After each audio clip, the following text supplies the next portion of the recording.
সালমান শাহ একটা জন্ম শিল্পী, যে মানে এদের জন্ম এবং এদের কৃতকর্ম এটা সারা জীবন, এদের কার্যকাল যতই থাকুক, কম থাকুক না কেন, এদের এদের আউটপুট এরা সারা জীবন থেকে যাবে।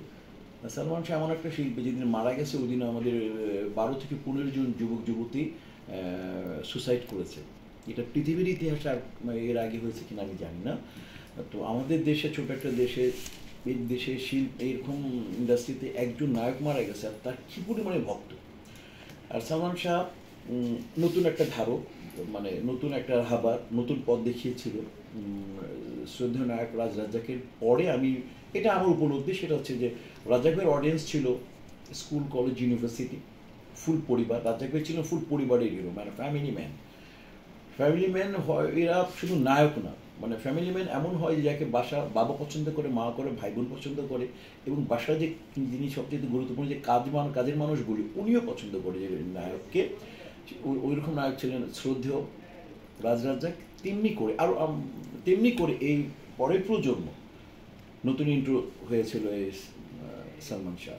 সালমান শাহকে সবাই পছন্দ করত, এবং ওর ভিতর যে একটা স্পেশালি, মানে নায়কদের কিছু গুণ থাকা উচিত। ওর যে স্টাইলটা আজও আজও মানে মানে কী বলবো, উদাহরণ হয়ে থাকবে ওর স্টাইলটা। তারপর ওর একটা মায়া ছিল, ভয়েসে এত একটা মায়া ছিল।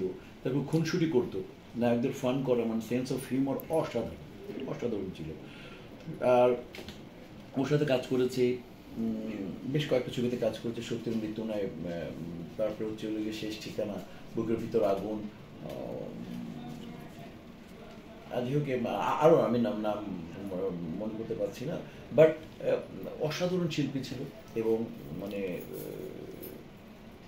মুখস্থ ক্ষমতা এত এত স্ট্রং ছিল যে ও 2-3 পাতার ডায়লগ দেখতো, 1-2 বার পড়ার পরে একেবারে লাইন টু লাইন তার মুখস্থ থাকতো।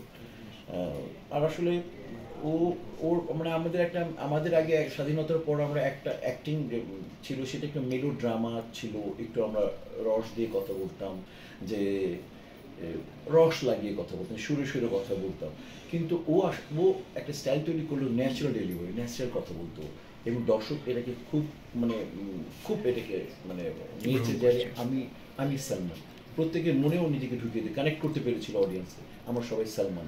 এবং যার জন্য নিজেকে ওর কাজের মাধ্যমে, ওর সাবলীল বাচন ভঙ্গির মাধ্যমে ও দর্শকের মনে জায়গা করে নিয়েছিল। পাশাপাশি স্টাইল ছিল, পাশাপাশি গ্রহণযোগ্যতা ছিল, গুড লুকিং ছিল, ভয়েস ভালো ছিল। সব মিলিয়ে তো মানে কি বলবো, যে মানে আমাদের স্মরণে, আমাদের মননে সবসময় বেঁচে থাকবে। তবে একজন শিল্পী হিসাবে ওকে অনেক আশা করেছিলাম, আর যদি কিছুদিন বেঁচে থাকতো তাহলে আমাদের মানে ইন্ডাস্ট্রি মনে হয় আরও কিছুদিন বেঁচে থাকতো।